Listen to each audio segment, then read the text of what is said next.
Bueno, como estuvimos viendo, durante el siglo XIX hubo un muy fuerte movimiento pedagógico que permitió consolidar los nacientes estados modernos. Por esto, muchos autores hablan de la escuela como criatura y creadora de la modernidad, ya que ésta es un dispositivo que la modernidad nos acerca, pero a la vez este dispositivo, y entendamos sin profundizar ni debatir demasiado el término dispositivo como un mecanismo organizado que sirve para cumplir un fin. En nuestro caso específico, un fin dentro de los procesos de la enseñanza y del aprendizaje. Este dispositivo, esta escuela, es la encargada de transmitir las condiciones para que esta modernidad se imponga. Por otro lado, cuando hablamos de la escuela en este sentido, nos referimos a un tipo de escuela en particular, la que se enmarca en lo que vimos como pedagogía tradicional. Tengamos en cuenta que es algo que se nos suele pasar el hecho de que a muy poco tiempo de ser constituida, esta escuela moderna es vista como escuela tradicional. Y considerando esto, también tenemos que decir que, y lo van a poder ver mucho más claramente en el texto de Stagno, que el término educación tradicional refiere a la forma escolar que ha delimitado a la edad como el principal criterio para graduar la enseñanza, al aula como espacio para la transmisión sistemática de saberes, y a maestros y maestras como responsables de educar simultánea y homogéneamente a un grupo infantil. La disposición de los formatos de los pupitres, por ejemplo, como los comenta Stagno en su texto, se vinculan con el tipo de interacción seleccionada en esas aulas, donde se esperaba que los niños y las niñas escuchasen las indicaciones magistrales y mayoritariamente permanecieran en silencio. Del mismo modo, esta materialidad promovía prácticas escolares consustanciadas con la copia de textos o los dictados, la escritura de composiciones a partir de una consigna, la puesta en acto de operaciones matemáticas y la observación de láminas dispuestas en paredes y pizarrones.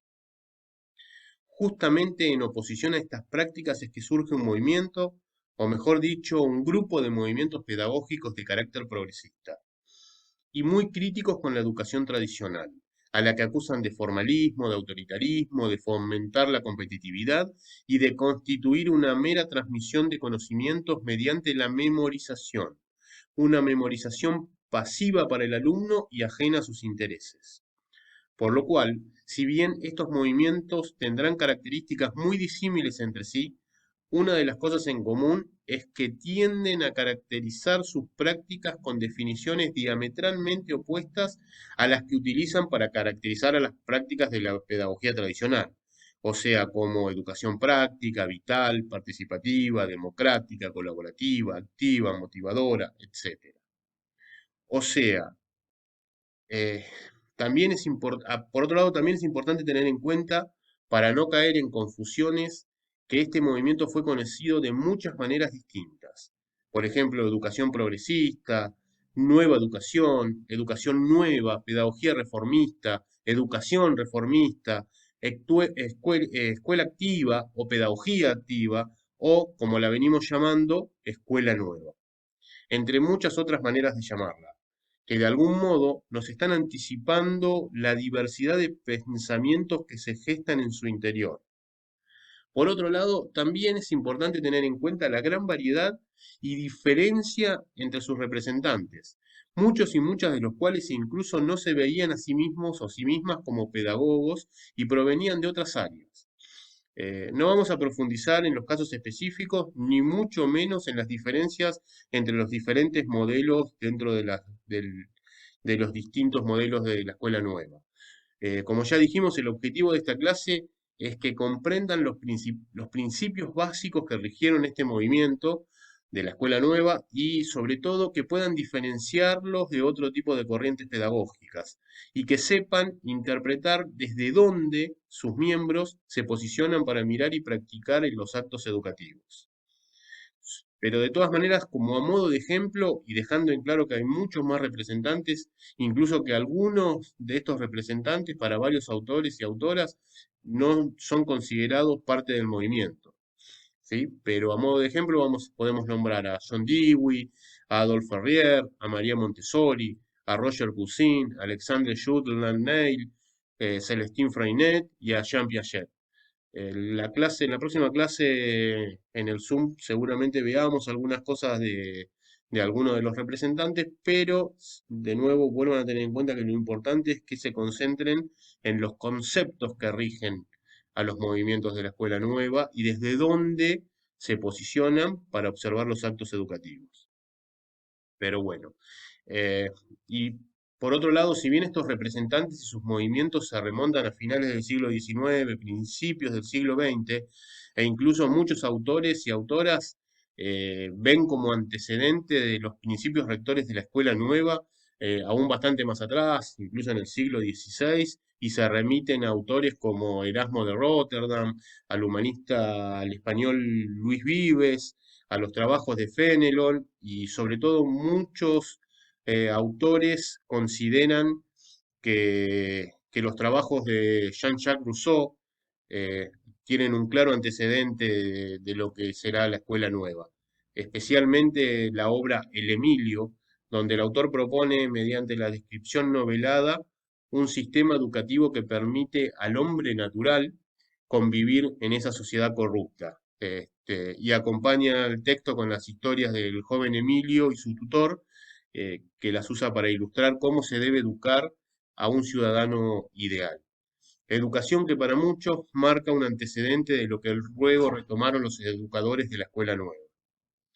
De todas maneras, como les dije, más allá de estos antecedentes y de que los procesos de la escuela nueva se remontan claramente en el tiempo, muchos autores toman como hecho fundante y nodular del movimiento lo que empieza a ocurrir en los años 20, en los cuales se conforman ligas internacionales que, potenciados por las discusiones pedagógicas creadas a partir de la finalización de la Primera Guerra Mundial, dio origen a diversas manifestaciones. Por ejemplo, entre 1921 y 1936 están las conferencias organizadas por la Liga Internacional de Educación Nueva, que constituyeron espacios de discusión sobre la forma de implementar las innovaciones proyectadas. Sobre estas discusiones y demás es que tienen el segundo texto, ahí van a poder ver algunas de las cosas que se consolidaron a partir de estas discusiones. Este, de todas maneras, volviendo a esto, también en estos años es que algunas manifestaciones de estos movimientos empiezan a tomar cierta relevancia en nuestro país. A partir de los años 20, 30, llegan estos movimientos que se están fortaleciendo en Europa y en Estados Unidos y empiezan a generar proyectos en nuestro país que son vistos como experimentales y sobre los que después vamos a profundizar un poco más. Pero como para ilustrar un poco estos desarrollos y darle un marco a lo que venimos hablando, concéntrense en ver cuál es el marco histórico en el que esto sucede y desde dónde se ven eh, estos procesos. Les voy a compartir un video del canal Encuentro que se llama Historia de la Educación Nueva y ahí vamos a poder ver un poquitito más de lo que estamos hablando. Compartamos el video.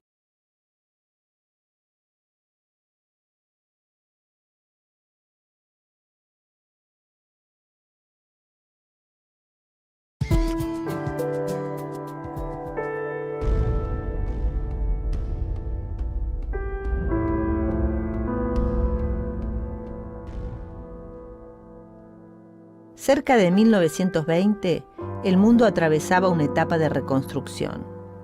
Finalizada la Primera Guerra Mundial, se presentaban nuevas formas de gobierno en el escenario nacional e internacional. Muchos docentes y pedagogos se preguntaron cómo adecuar la educación a los nuevos tiempos. Así fue como entre la década de los 20 y la de los 30 comenzaron a aplicarse propuestas pedagógicas que llegaban de los Estados Unidos y de Europa, conocidas como la Escuela Nueva.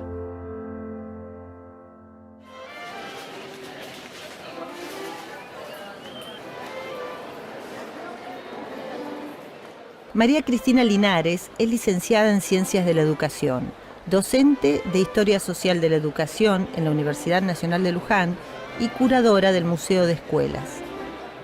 El movimiento de Escuela Nueva tiene uno podría decir sus raíces en Rousseau, Pestalozzi, Froebel, Tolstoy, pero en realidad como hecho fundante del movimiento de Escuela Nueva se da en Europa en los años 20 y en Estados Unidos también, con ligas. Se van organizando estos movimientos en determinadas ligas.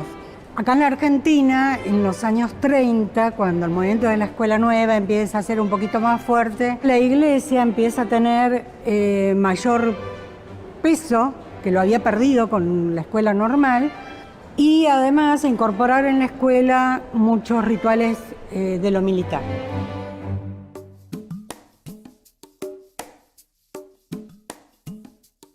El paso del tiempo genera todo tipo de cambios en las sociedades, hecho que vemos reflejado en las costumbres, en los modos de vestir o de comunicarse.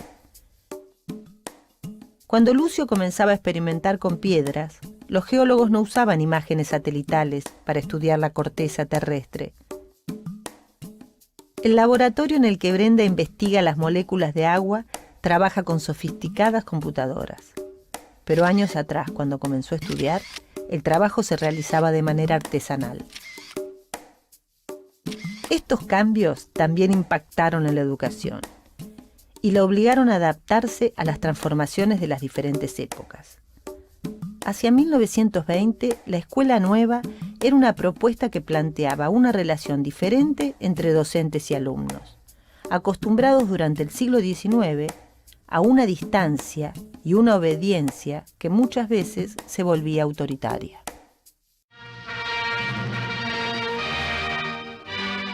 El presidente de la República en su primera clase señaló que el país necesita muchos hombres inteligentes y capaces, pero ante todo, buenos. El ideario de la Escuela Nueva se basaba en 7 principios que debían regir la educación.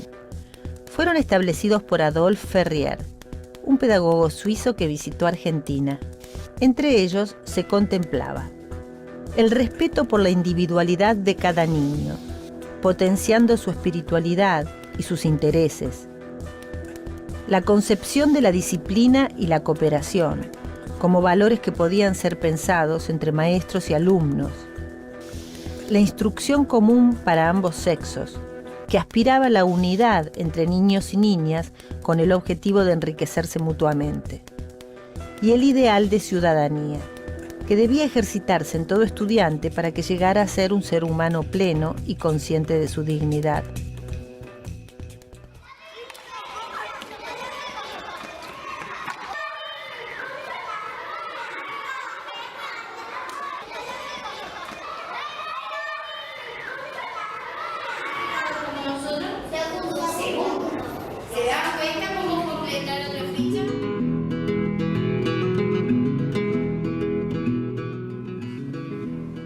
Algunos de los conceptos que postulaba la Escuela Nueva se oponían a la tradición educativa del siglo XIX.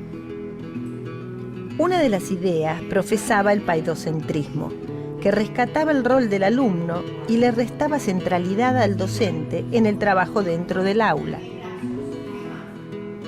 Con estos nuevos postulados, los aportes concretos de los alumnos cobraban un nuevo valor. La Escuela Nueva propició novedades en la educación argentina, tales como el uso de pupitres móviles, la imprenta en la escuela, el uso del cuaderno de clase único y la supresión de la tarima docente.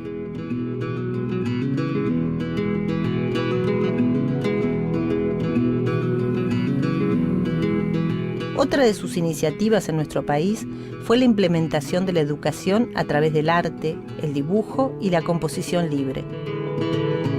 Los ordenamientos curriculares no fueron basados en las disciplinas, sino en actividades o centros de interés.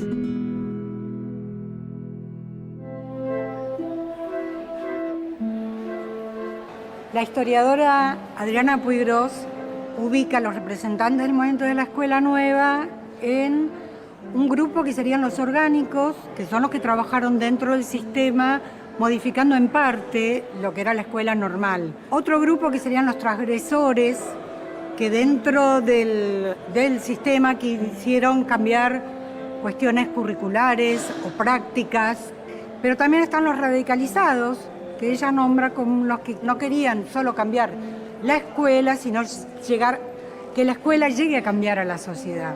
Otros historiadores critican al movimiento de Escuela Nueva diciendo que no quisieron cambiar el alcance de la escuela, que la escuela llegue a todos los niños en cuanto a número, o cambiar los contenidos en sí, o cambiar la propia estructura del sistema, sino que se adecuaron a modificar el cotidiano escolar. El movimiento de Escuela Nueva en Argentina se dio siempre a partir de la escuela pública, muy diferente a lo que pasó en otros lugares como Europa o Estados Unidos.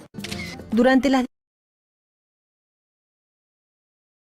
Bueno, hasta acá hicimos una introducción al movimiento escolanovista, sus pensamientos y posicionamientos, solo a manera de introducción y como para entrar en el tema que trataremos más profundamente la próxima clase, la del 20 de septiembre, que va a ser sincrónica y donde veremos un poco más los conceptos y los pondremos en juego comparándolos con los de la pedagogía tradicional.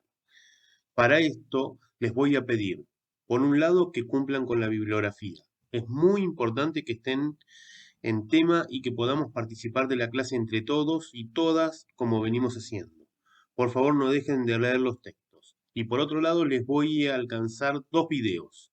Uno es La escuela de la señorita Olga y el otro es Luis Iglesias, Historia de un maestro. Les voy a pedir que se dividan en dos grupos, pónganse de acuerdo entre ustedes, para que cada grupo vea uno de los videos y cuando hagamos la clase por Zoom, el grupo que vio cada uno de los videos le va a contar al resto de qué trataron los videos, qué pudieron ver, qué conclusiones sacaron. Tomen nota, algunas cosas que puedan resultar interesantes para compartirlo y en base a eso y a los textos vamos a ir armando la clase y la idea es después entrar un poco más profundo en los conceptos de escuela nueva y demás, que hoy solamente lo vimos eh, como un pantallazo superficial para poder entrar en tema.